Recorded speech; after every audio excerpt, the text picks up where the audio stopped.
Ya, pemirsa, terima kasih Anda masih bersama kami dalam Market Review. Petugas Satpol PP Kebayoran Baru melakukan monitoring di PD Pasar Jaya Majestic Kebayoran Baru, Jakarta Selatan yang ditutup setelah ada pedagangnya yang terpapar COVID-19.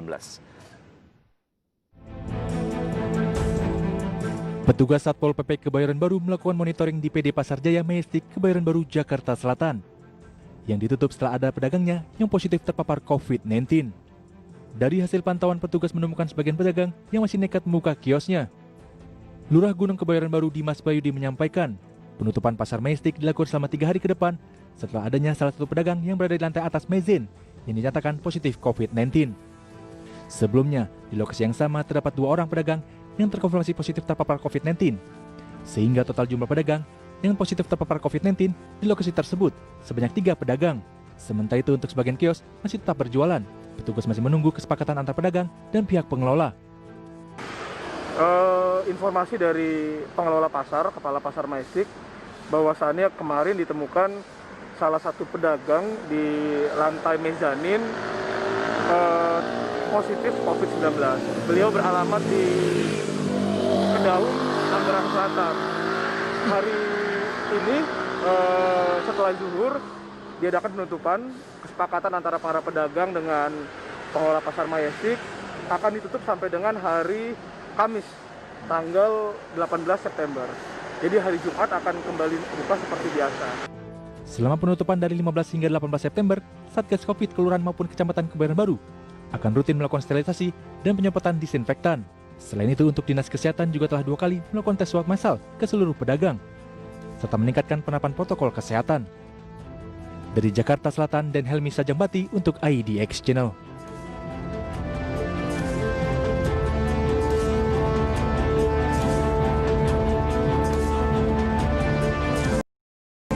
Ya, pemirsa, untuk melanjutkan perbincangan di Market Review, tentu saja mengenai ekonomi kerakyatan saat pandemi sudah terhubung melalui sambungan telepon Bapak Karunia Firdausi, peneliti LIPI. Selamat pagi, Pak Karunia. Ya, selamat pagi. Ya, sehat Pak Karunia. Ya, alhamdulillah sehat. Ya, senang rasanya bisa berbincang lagi dengan Pak Karunia. Baik, ya, Pak Karunia, mengenai ekonomi kerakyatan di saat pandemi, bicara mengenai apa yang tentu saja berhubungan dengan UMKM dan apapun lah ya yang berhubungan dengan ekonomi kerakyatan biasanya memiliki resiliensi cukup tinggi apabila masuk ke saat-saat resesi bahkan krisis. Tapi kondisi yang terjadi belakangan ini cukup berbeda. Semua sektor nampaknya terdampak, Pak Karunia. Analisa Anda seperti apa?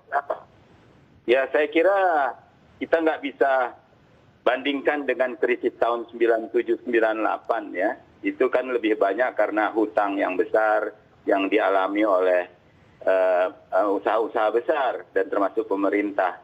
Sehingga ya yang selamat pada waktu krisis itu adalah usaha kecil, menengah dan koperasi. Nah, sekarang ini sangat-sangat berbeda sekali, terlalu signifikan sekali. Kalau sekarang ini ya dampaknya lebih pada kesehatan, implikasinya lebih pada kesehatan, dan yang menariknya kita nggak bisa berhubungan, maksud saya nggak bisa melakukan kontak secara fisik.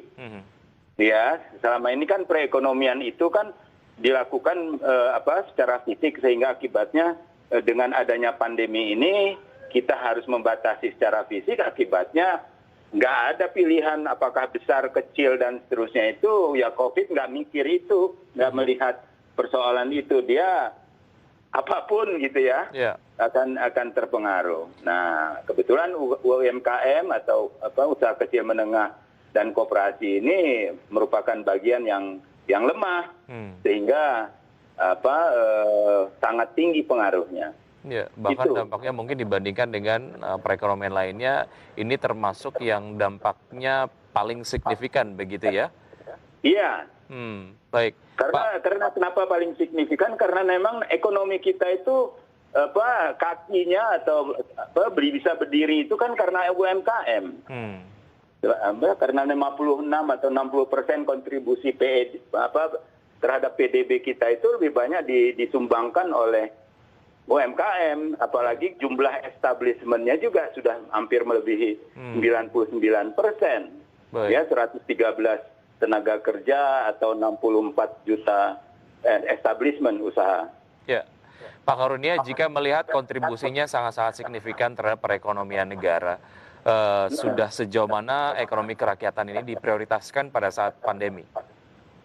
Ya memang syukurlah, artinya bahwa pemerintah sudah memberikan perhatian ya, artinya kalau Anda lihat kan dari pembagian dari dana sebesar 695,2 triliun kalau nggak salah dalam program program pemulihan ekonomi nasional, itu sekitar 123,5 triliun itu dianggarkan di dalam membangun UMKM. Saya kira itu salah satu perhatian yang diberikan. Tetapi kan bukan hanya sekedar dana ya, bantuan anggaran, tetapi apalagi anggarannya itu juga belum secara penuh dikucurkan kepada kelompok target UMKM yang harus dibantu ya. Jadi itu jadi salah. Jadi persoalannya bukan hanya dana, dan juga persoalan besarnya itu kan masalah supply dan demand ya, dari sisi kemampuan produksi,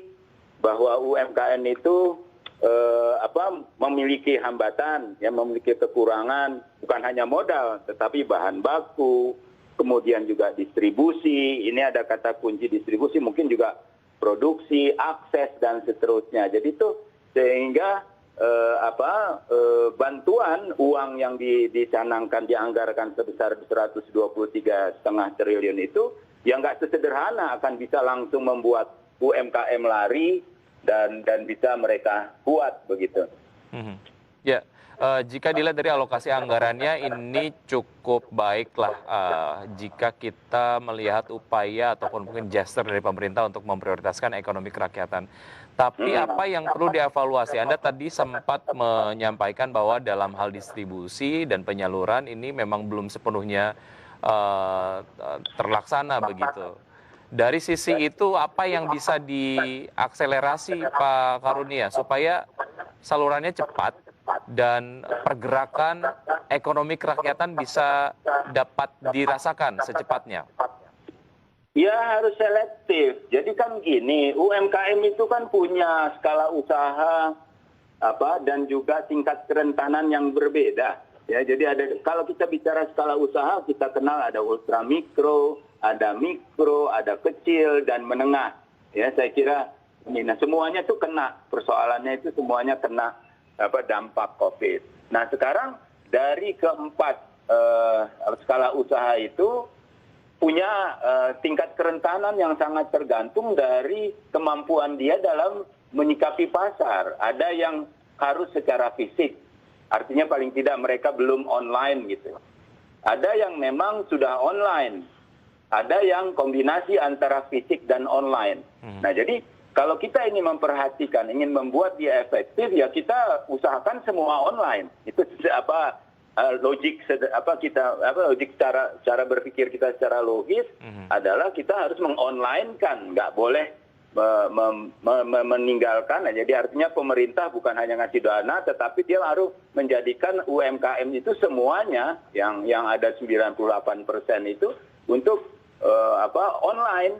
Baik. Ya, atau fisik dan online. Itu yang menjadi menurut saya juga menjadi satu hal penting. Di samping juga setelah online, nah kita kan bicara dia berjalan, dia memberikan gerak di dalam rangka membantu perekonomian rumah tangga mereka maupun perekonomian nasional kita. Baik, itu baik.